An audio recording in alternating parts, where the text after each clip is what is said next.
আসসালামু আলাইকুম, সবাই কেমন আছেন? আলহামদুলিল্লাহ আমরাও ভালো আছি। আজকে ব্লগটা বিকাল থেকে স্টার্ট করলাম।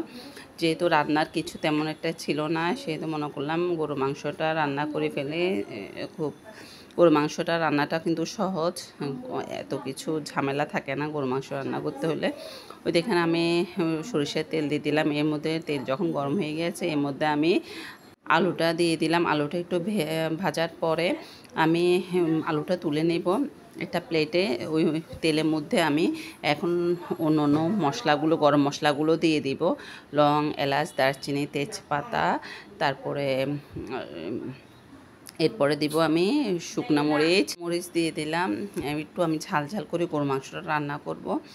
এরপরে এটা যখন ভাজা ভাজা হয়ে যাবে, এখানে কিন্তু আমি রাঁধুনিও অ্যাড করেছি, সেটার দেখানো হয়নি। তো এখানে আমি পেঁয়াজ কুচি দিয়ে দিলাম সামান্য পরিমাণ। আমি পেঁয়াজ বাটা ইউজ করব, সেজন্য আমি পেঁয়াজ কুচিটা সামান্য পরিমাণ দিয়ে দিচ্ছি। এটা একটু হালকা ভাজা হয়ে গেলে এর মধ্যে আমি লবণ দিয়ে দিব, পরিমাণ মতো লবণ দিয়ে দিব। এর মধ্যে আমি আদা, রসুন, পেঁয়াজ বাটা, আদা বাটা, রসুন বাটা সবগুলো অ্যাড করব পরিমাণ মতো। এটা আমি যখন তেলের মধ্যে ভেজে নেব, ভালো ভালো করে ভেজে নেব। এর মধ্যে যখন আমার এটা ভাজা ভাজা হয়ে যাবে, তখন এর মধ্যে আমি টমেটো কুচিও অ্যাড করব। অন্য একটা পাত্রে আমি হলুদ, মরিচ, লবণ তো দিয়ে দিলাম, হলুদ, মরিচ, তারপর জিরা বাটা, জিরা গুঁড়া, ধনিয়া গুঁড়া সবগুলো একসাথে গরম পানিতে গুলে নিব। খুব সহজে এটা রান্নাটা করা যায় যদি আপনারা এইভাবে করেন। এটা রান্নাটাও খুবই তাড়াতাড়ি হবে।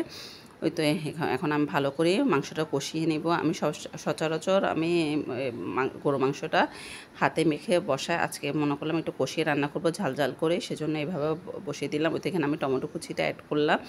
মাংসটা মশলাটা যখন আমার কষানো হয়ে যাবে, তখন গরু মাংসটা দিয়ে দিব। আমি সামান্য পরিমাণ রান্না করছি শুধু রাত্রের জন্য। ওই তো এখন আমি ভালো করে কষানোর পরে যখন আমার মাংসটা কষে যাবে, আমি এখানের মধ্যে গরম পানি দিয়ে মাংসটা সিদ্ধ করা পর্যন্ত অপেক্ষা করব।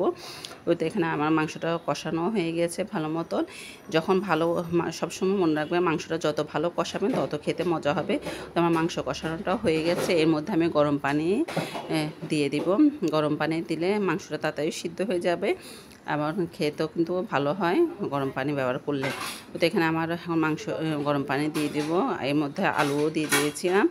আলুটা যেহেতু ভাজা আছে, মাংসটা প্রায় সিদ্ধ হয়ে গেছে। এই তো এখানে আমি গরম পানি এখন অ্যাড করলাম। খুব সহজে আমি মাংসটা রান্না করে ফেললাম। ওই তো আমার মাংসটা যখন হয়ে যাবে, ফাইনাল লুকটা আপনারা দেখতে পাবেন। এই তো এর মধ্যে আমার মাংস রান্নাটা শেষ। এটা ফাইনাল লুক। আমার মাংসটাও সিদ্ধ হয়ে গেছে।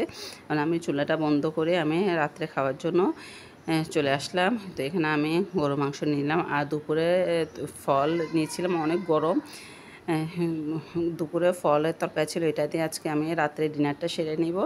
তো আজকের ব্লগটা এতটুকুই। কেমন লেগেছে অবশ্যই আমাকে কমেন্ট করে জানাবেন। সবাই ভালো থাকবেন, সুস্থ থাকবেন, আমাদের জন্য দোয়া করবেন। আসসালামু আলাইকুম।